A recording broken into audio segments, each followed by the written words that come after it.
దేవునికి స్తోత్రములు. రెండు ప్రియులారా, దేవునికి అమూల్యమైన ఘనమైన అతి ప్రియులైన దేవుని బిడ్డలారా, ఈరోజు ఈ సమయం ప్రార్థన గురించి కొన్ని అంశాలు ధ్యానించుకుందాం ప్రియులారా. ప్రార్థన టెలిఫోన్ అనే అంశం. ఈ వాక్యాన్ని ధ్యానించుకు మొదట ప్రార్థన చేసుకుందాం ప్రియులారా, దేవుని ఆత్మ సహాయం కోసం. తండ్రి, సర్వశక్తుడైన యేసయ్య, నీ పరిశుద్ధాత్మ ద్వారా ఈ అంశాన్ని ధ్యానించే కృప, శక్తి, జయము, ఆశీర్వాదము అనుగ్రహించమని యేసు నామములో ప్రార్థిస్తున్నాం తండ్రి. ఆమేన్, ఆమేన్. Praise the lord. అవును ప్రియులారా, ప్రార్థన టెలిఫోన్ అనే అంశం ప్రియులారా. మార్కోని అను శాస్త్రవేత్త రేడియోను కనిపెట్టిరి. శబ్ద తరంగములు విద్యుత్ తరంగములుగా మార్చబడి అంతరిక్షములోనికి పంపబడుచున్నవి.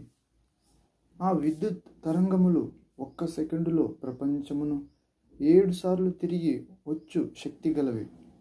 ఈ తరంగములను రేడియో మరలా ఆకర్షించి శబ్ద తరంగములుగా మార్చి మనకు అందించుచున్నది.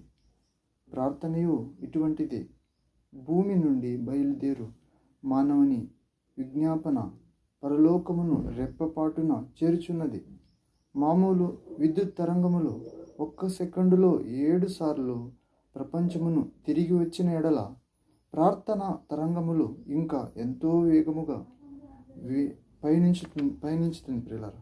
అవును, యెరెమీయా ప్రవక్త ఇలాగ చెప్తున్నాడు. 33వ అధ్యాయము 3వ వచనము.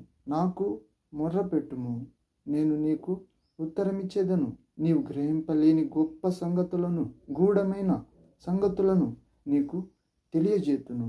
ప్రియులారా, ఈ వాక్యమందు మరొక శ్రేష్టమైన వాగ్దానమును ప్రభు ఇచ్చుచున్నాడు.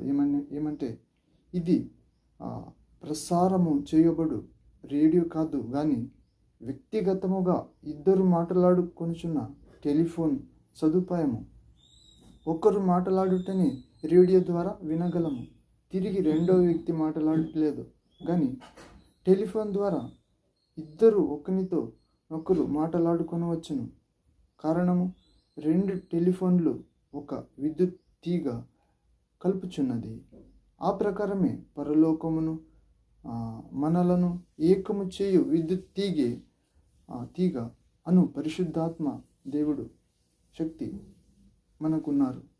కాబట్టి దేవాది దేవుని జవాబును మనము వినగలము తగిన సమయములో. ఇప్పుడే దేవుని చిత్తమైతే నాకు మొర్ర పెట్టుము, నేను నీకు ఉత్తరమిచ్చేదను, గొప్ప కార్యములను తెలియజేయుతును. గొప్ప కార్యాలు తెలియజేస్తారని వాగ్దానించాడు ప్రభు అని ప్రభువు చెప్పుచున్నాడు. మీరు మాట్లాడేదరా? విశ్వాసముతో, ప్రేమతో, ప్రార్థన ద్వారా ప్రభువుతో సంభాషించేదరా? అవును ప్రియులారా, యెషయా ప్రవక్త గ్రంథము 65వ అధ్యాయము 24వ వచనములో చదువుతాం.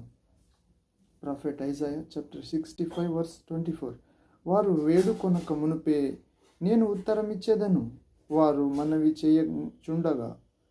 వారు వేడుకొనక మునుపే నేను ఉత్తరం ఇస్తానంటున్నాడు తండ్రి. వారు మనవి చేయుచుండగా నేను ఆలకించేదను అని. అలాంటి మెట్టుకు మనం ప్రార్థనలో ఎదగాలి. అలాంటి కృప ప్రభు తండ్రి యేసుక్రీస్తు మనందరికీ ఈరోజు మన జీవితంలో ఇవ్వునుగాక దేవుని చిత్తంలో. Amen, amen. Thank you Jesus. Praise to Jesus. Worship you Jesus Christ. Amen. Hallelujah, hallelujah, hallelujah. Holy spirit, praise the lord. Jesus name.